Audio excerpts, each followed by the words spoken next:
Cement sector आने वाले कई सालों में भी घर बनना या फिर कंस्ट्रक्शन का काम बंद होने नहीं वाला है। तो लोग जेके लक्ष्मी सीमेंट में काफ़ी ज़्यादा इन्वेस्टमेंट कर रहे हैं। तो आज के इस वीडियो में जानने की कोशिश करते हैं कि क्यों लोग जेके लक्ष्मी सीमेंट में इन्वेस्टमेंट करते हैं। तो जेके लक्ष्मी सीमेंट का स्टॉक अभी 836 रुपीज़ पर ट्रेड कर रहा है। ये जेके ग्रुप ऑफ कंपनी का एक पार्ट है और ये सीमेंट और उसके रिलेटेड प्रोडक्ट जैसे कि आरएमसी एंड एएससी ब्लॉक जैसे क्षेत्रों में काम करता है। तो ये एक लीडिंग कंपनी है सीमेंट सेक्टर की।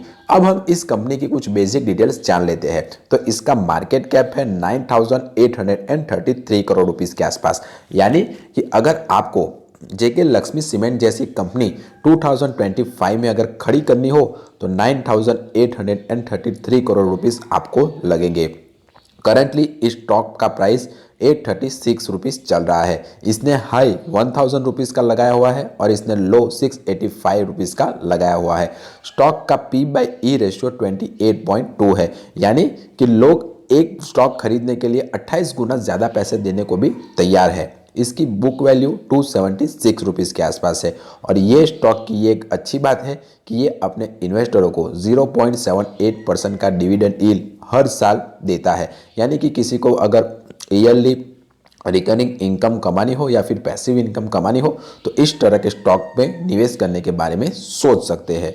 इसका ROC यानी कि रिटर्न ऑन कैपिटल एम्प्लॉय 17% है, जबकि इसका ROE यानी कि रिटर्न ऑन इक्विटी 15.4% है। इसकी फेस वैल्यू 5 रुपये की है। अब कुछ अच्छी और बुरी बातें हम देख लेते हैं। तो कंपनी ने पिछले 5 सालों में पुअर सेल्स ग्रोथ दिखाई हुई है। ये एक सोचने वाली बात है। कितनी पुअर सेल्स ग्रोथ? 9.48% की पिछले 5 सालों में इसने पुअर सेल्स ग्रोथ दिखाई हुई है। और इसने जो अपना डिविडेंड पे आउट किया हुआ है वो भी लो किया हुआ है। जितना प्रॉफिट उसने किया हुआ है उसके कंपैरिजन में उसने 13.7 टाइम कम अपने डिविडेंड पे आउट अपने इन्वेस्टरों को किया हुआ है। तो ये एक सोचने वाली बात है।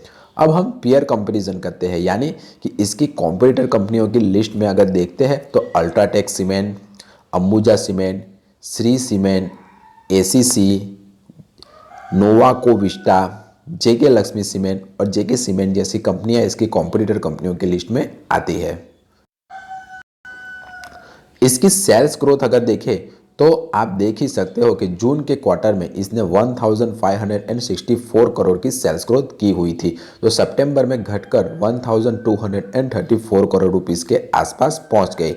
और इसकी अगर एक्सपेंसेस देखें तो इसका एक्सपेंसेस पिछले क्वार्टर में यानी कि जून के क्वार्टर में 1342 करोड़ रुपीस के आसपास था, वो घटकर 1053 करोड़ रुपीस के आसपास आ गया है। तो इस हिसाब से अगर हम नेट प्रॉफिट कैलकुलेट करें तो नेट प्रॉफिट इसका सितंबर के क्वार्टर में नेगेटिव 19 करोड़ का है, जो एक सोचने वाली बात है क्योंकि पिछले 3 क्वार्टर में इसने प्रॉफिट घटा ही हुआ है। देखिए आप यहाँ पर देख ही सकते हो, आपके दिसंबर 2023 में इसका नेट प्रॉफिट 150 करोड़ रुपीस था, जो मार्च में 162 हुआ, जून में घटकर 68 हुआ और अभी सितंबर के क्वार्टर में वो 19 करोड़ के आसपास है, वो भी नेगेटिव में। तो अगर आप इस कंपनी में निवेश करने के बारे में सोच रहे हो तो ये कंपनी अभी प्रॉफिट में नहीं है, आप देख सकते हो। कंपाउंडिंग सेल्स ग्रोथ देखें तो इसने 10 साल में 13% की कंपाउंडिंग सेल्स ग्रोथ, 5 साल में 9% की कंपाउंडिंग सेल्स ग्रोथ और 3 साल में 13% की कंपाउंडिंग सेल्स ग्रोथ लाकर दी हुई है। कंपाउंडिंग प्रॉफिट ग्रोथ देखें तो इसने 3 साल में मात्र 4% की कंपाउंडिंग प्रॉफिट ग्रोथ, 5 साल में 80% की और 10 साल में 18% की कंपाउंडिंग प्रॉफिट ग्रोथ लाकर दी है। स्टॉक प्राइस का CAGR देखें तो इसने 3 साल में 15% का स्टॉक प्राइस का CAGR है, 5 साल में 25% का और 10 साल में 8% का। रिटर्न ऑन इक्विटी 3 साल में 16% का, 5 साल में 17% का और 10 साल में 12% का है रिटर्न ऑन इक्विटी। और लास्ट ईयर इसने 15% का रिटर्न ऑन इक्विटी लाकर दिया हुआ है। इसके ऊपर जो लायबिलिटीज़ है वो अराउंड 7,718 करोड़ रुपीस के आसपास है। अब कुछ इम्पोर्टेंट रेशियोज हम देख लेते हैं। तो डेप्टर डेज के बारे में हम देखते हैं। डेप्टर डेज जिसे नहीं पता है तो कंपनी अपने होलसेलर्स को कुछ सामान क्रेडिट पर या फिर उधारी में देती है, तो वो उधारी का जो सामान दिया हुआ है उसकी मनी वो कितने दिनों के अंदर रिकवर कर पाती है उसे डेप्टर डेज कहा जाता है। तो इस केस में डेप्टर डेज कम है। मार्च 2013 में डेप्टर डेज 9 था जो बढ़कर 14 में 10 हुआ और वो लगातार घट रहा है और मार्च 2024 आते आते वो सिर्फ 2 दिन रह गया है। ये कंपनी के लिए एक अच्छी बात है। शेयर होल्डिंग पैटर्न्स देखें तो प्रमोटर्स के पास 46.34% शेयर अपने खुद के पड़े हुए हैं। एफआईआईएस के पास 11.53%, डीआईएस के पास 24.95% और पब्लिकली इसके 17.7% शेयर अवेलेबल है। तो ये हुआ जेके लक्ष्मी सीमेंट का फंडामेंटल एनालिसिस। आपका क्या कहना है फंडामेंटली इस स्टॉक के बारे में, आप मुझे कमेंट करके बता सकते हो। अब हम इस स्टॉक का टेक्निकल एनालिसिस ट्रेडिंग व्यू में जाकर देख लेते हैं। तो आप देख ही सकते हो कि मैंने जेके लक्ष्मी सीमेंट का 1 मंथ का टाइम फ्रेम का चार्ट ट्रेडिंग व्यू में ओपन कर लिया है। तो अब हम इस स्टॉक में सपोर्ट और रेजिस्टेंस बनाना शुरू करते हैं। तो आप देख सकते हो कि इसने हाई अराउंड आप देख सकते हो 1000 रुपीज़ का लगाया था। कब?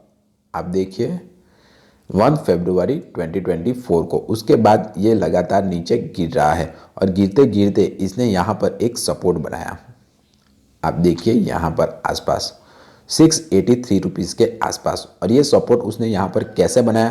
तो अगले जो यहाँ पर आप देखें 3 अक्टूबर, 1 सितंबर, 3 जुलाई, दूसरा यहाँ पर नवंबर 2022, यहाँ पर एक बहुत अच्छा सपोर्ट यहाँ पर दिखाई दे रहा है और ये यहाँ से ऊपर जाने की कोशिश कर रहा है। यहाँ पर इसने एक अच्छी बुलिश कैंडल बनाई और ये फिर ऊपर जाने की कोशिश कर रहा है।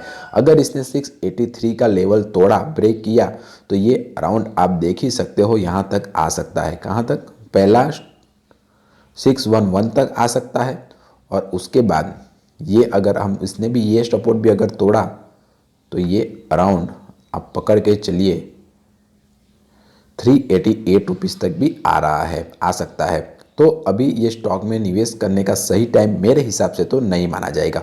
और अगर इसने ये यहाँ पर भी सपोर्ट नहीं लिया तो ये 184 तक भी नहीं रुकेगा, क्योंकि ये स्टॉक अभी नीचे गिर रहा है। तो गिरते स्टॉक में ये कब सपोर्ट लेगा इसकी कोई गारंटी नहीं है। पर यहाँ पर इसने एक अच्छा खासा बुलिश कैंडल बनाई हुई है। तो अगर आप लॉन्ग टर्म के लिए एक स्टॉक में निवेश करने के बारे में सोच रहे हो और आपको लगता है कि आने वाले सालों में ये सेक्टर अच्छा परफॉर्म करेगा, तो आप इस स्टॉक में निवेश करने के बारे में सोच सकते हो। या तो फिर अपने फाइनेंशियल एडवाइजर की सलाह पहले लीजिएगा और उसके बाद निवेश कीजिएगा। मुझसे इन्वेस्टमेंट करवाना चाहते हो तो मैं एक प्रोफेशनल म्यूचुअल फंड डिस्ट्रीब्यूटर हूँ। म्यूचुअल फंड में अगर आपको मुझसे निवेश करवाना चाहते हो तो बेझिझक आप मुझसे कॉन्टैक्ट कर सकते हो। एक बात आप हमेशा ध्यान रखिएगा, कभी भी स्टॉक मार्केट में निवेश करते हो तब आपको हमेशा लॉन्ग टर्म के लिए निवेश करना है। लॉन्ग टर्म से मेरा मतलब है 5 साल, 10 साल या उससे ज़्यादा के लिए। तभी कंपाउंडिंग इंटरेस्ट का इफेक्ट आपको अपने निवेश की मनी पर देखने को मिलेगा। हमेशा अगर आप निवेश करते हो तो जब जब मार्केट में डाउनफॉल आए, जैसे जैसे आप देख ही सकते हो कि जहाँ जहाँ मार्केट गिरता है वहाँ वहाँ आपके लिए इन्वेस्टमेंट करने की अपॉर्चुनिटी आती है। तो तब तब आप मार्केट में निवेश कीजिए, ऐसा मेरा मानना है। और लॉन्ग टर्म के लिए ग्रोथ कीजिए। लॉन्ग टर्म से मेरा मतलब है 10 साल या उससे ज़्यादा के लिए, तभी आपके लिए एक अच्छी अपॉर्चुनिटी फाइंड आउट होगी। वीडियो पसंद आया हो, इन्फॉर्मेटिव लगा हो तो वीडियो को लाइक कीजिए, चैनल को सब्सक्राइब कीजिए। मिलते हैं अगले वीडियो में, तब तक के लिए बाय बाय।